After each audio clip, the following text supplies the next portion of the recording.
Today, we're going to dive deep into a single massive scene. It's all about a royal feast that forces a young man to really look at who he is.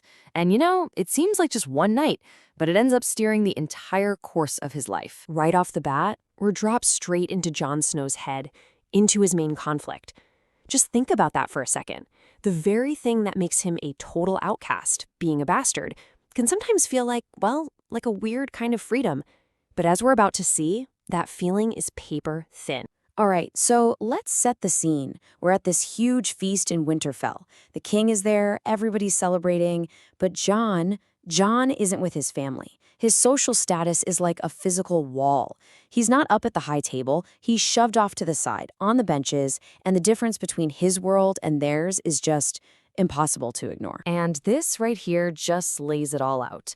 You've got two totally different experiences happening at the same party.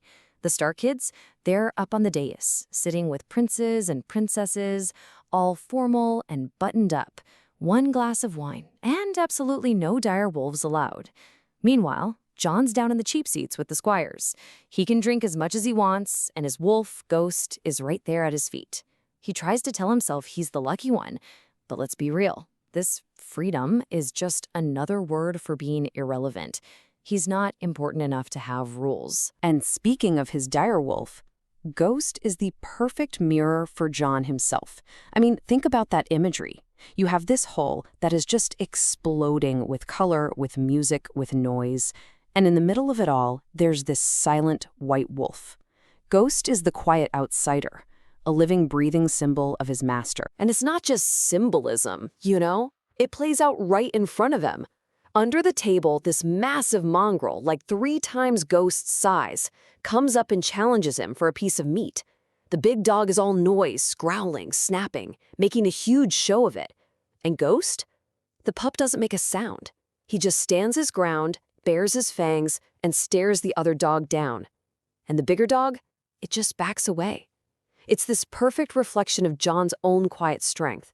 It's not about being the loudest one in the room, it's about having that unbreakable will. Now, because Jon is on the outside looking in, he gets this totally unique point of view. He's not distracted by all the ceremony and the fancy clothes. He has what you might call the eye of the bastard, a gaze that just cuts right through all the fantasy and sees the disappointing reality of power. This is the myth. This is the king that Jon's father, Ned Stark, has been telling him stories about his whole life. This legendary warrior, this demon of the trident, a literal giant among men. That's the expectation. And then he actually sees him. And Jon doesn't see a legendary warrior. He just sees a fat, red-faced man, drunk and sweating right through his expensive clothes. The gulf between the legend and the reality is just staggering. And Jon's outsider perspective lets him see it with zero filter. So if Robert doesn't look like a king, who does? Well, in Jon's mind, it's the Queen's brother, Sir Jaime Lannister. As Jon walks past, tall, golden, just radiating this dangerous confidence, Jon has this thought. That is what a king is supposed to look like, even if the guy actually wearing the crown is a total mess. But then you've got the other Lannister brother, and the contrast is just wild. On one hand, you have Jaime, the golden lion, the perfect image of a knight. And on the other, you have Tyrion, a dwarf, with a misshapen face and mismatched eyes. And yet, who does Jon find himself watching? It's Tyrion. In this hall full of beautiful, powerful people, Jon is drawn to the one person who is maybe, just maybe, even more of an outsider than he is. Okay, so all this feeling of being an outsider, it's been bubbling under the surface this whole time. And it finally boils over when Jon gets a chance to talk to his uncle, Benjen Stark. He looks at the Night's Watch, and he sees more than just a job. He sees an escape hatch. He thinks it's the only place in the world where being a bastard won't matter. And the words just pour out of him. He is desperate. He sees the wall as his only shot at a real future. I mean, Robb is going to be a lord? His sisters will marry lords, but what about him? For Jon, the Watch feels like the only path he has to build a life of his own, to earn some honor. But his uncle Benjen, he immediately slams on the brakes. He hits Jon with a cold, hard reality of what these vows actually mean. He lays out everything Jon is so eager to throw away. No family, no children, no love. The vows are absolute, and Benjen needs him to get that, to really understand the lifelong cost of the so-called escape. And Benjen's point is really simple. He's basically telling him, kid, you're 14. You have no idea what you'd be sacrificing. Jon is romanticizing this oath without having lived enough life to understand what giving up a wife and family would actually feel like for the next 60 years. And that's the moment Jon just snaps. Benjen casually calls him son, and it hits a nerve so raw it makes him lash out. His comeback isn't really about the vows anymore. It's this pained, furious cry against his own identity, the thing that has caused him nothing but shame. For him, the idea of having a child is inseparable from the fear of creating another bastard. He's completely humiliated.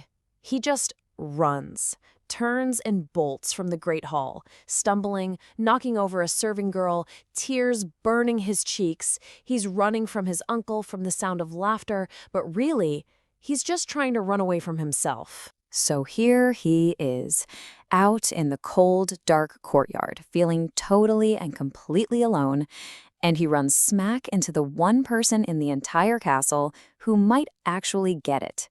The one person who knows what it's like to be judged for something you were born with. And what an introduction. Tyrion doesn't just, hop down from the wall he's sitting on. He does this insane acrobatic flip. He spins in the air, lands on his hands, and vaults onto his feet. It completely shatters your expectations.